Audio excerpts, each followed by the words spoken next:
Thank you very much. I'm very glad as a DeKalb resident, an educator, and someone who works in the DeKalb schools to introduce our guest. Perry Shimanoff, Mr. S.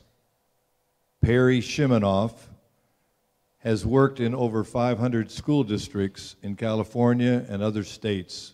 California has 1,000+ school districts, one of which has 780,000 students. Mr. Shimanoff has worked as a cleaning consultant for 35 years. He is the person, in my experience, who knows more about cleaning than anyone I know. He is also a former Marine officer, a parent, and a committed person to the values that you in your everyday work live. Perry Shimanoff. I am delighted to be here. I love being with other professional cleaners such as yourself. And what we're going to do for the next hour is talk about cleaning in general and why you are so important. I need a volunteer who's willing to come up on the stage and stand with me for about 5 minutes. There will be a gift for the individual at the end of the workshop, and I think I know who's going to come up. This volunteer will not speak. My volunteer this morning is going to be Mr. Bacteria.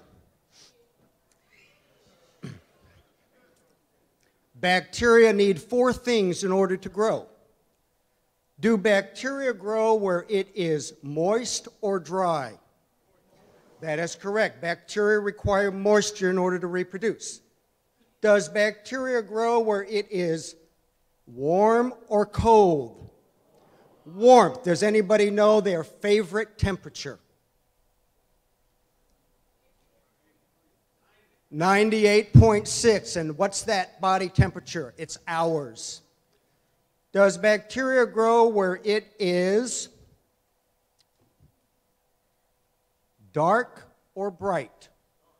Darkness. In fact, sunlight will kill bacteria. That is another way to disinfect.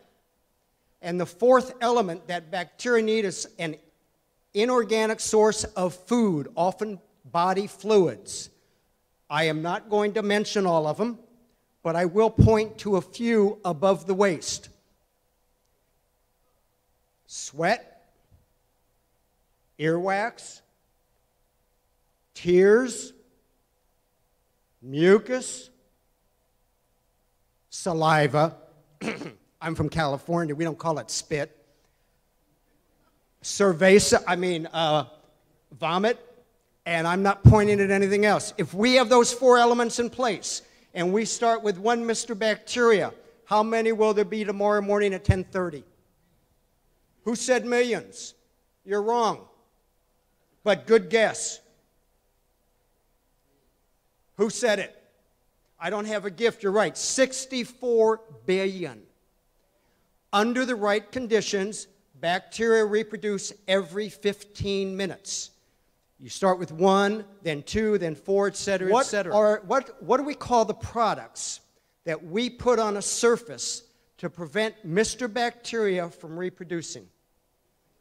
Disinfectants. And according to the Environmental Protection Agency, how long is a chemical disinfectant supposed to remain or dwell on a surface? I heard 3 to 5. We're getting there. It's 7 to 10 minutes. I will admit, most bacteria die within 30 seconds when exposed to disinfectants. Why am I wearing gloves? As a professional cleaner, you want a protective barrier between that surface and your skin. The most important personal protective equipment you wear are gloves. The most important is to recognize how important you are to education, because without us, the students cannot learn. The other thing about cleaning is sometimes you must repeat the process because the soil is very stubborn. And after I was taught how to clean and cleaned, I went back the next day and the restrooms were the same as they were the day before. And I realized this wasn't about just cleaning. It's about the attitudes and behavior of the students, and it's about people who care and don't care in the building. Comes from something called the School Maintenance Cleaning Service, which was a satisfaction survey. Can you remember those? This is great fun. This one was done for a middle school. And it said, major concerns. But teachers didn't have to write their names. They had to write a number. Everybody got a number, so you got to write your number. Number 4158 said, lack of supplies for the restroom, 3 exclamation points. This is 15 years ago. So now what I've learned in my 20 years history is that we're dealing with the same things and we're trying to approach it the same way. And I can't do that any longer. So I'm trying to figure out, what do we do differently to get more caring adults and kids who change their attitude and behavior? And I've learned this about you. You work very hard, and some of you are especially hardworking.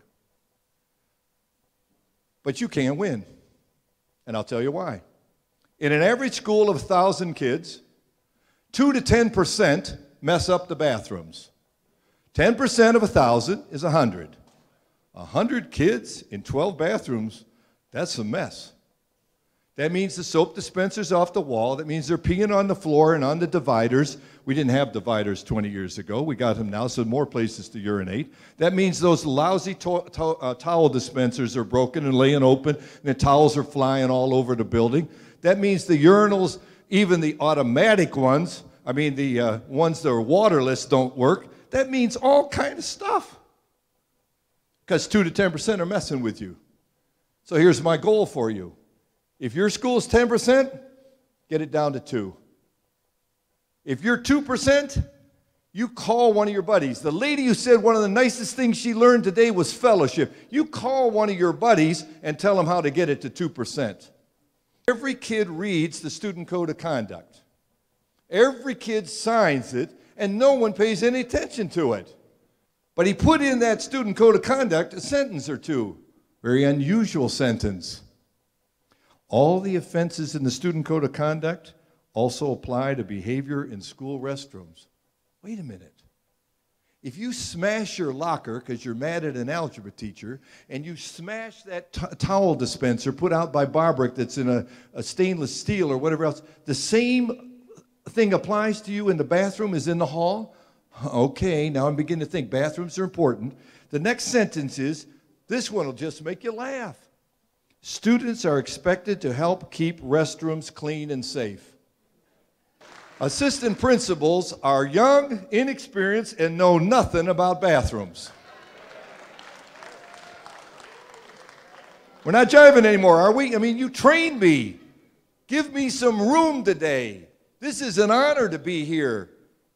And the assistant principals ought to be in training to understand their responsibilities, not simply sit on the concession stand in a cafeteria while 80 kids are leaving their trays on the table every one of 4 lunches. That's in this school. That's here. And if that assistant principal can't wade out in to sit down and talk with those kids about, oh, let's talk about respect. No, talk about flushing someone else's business.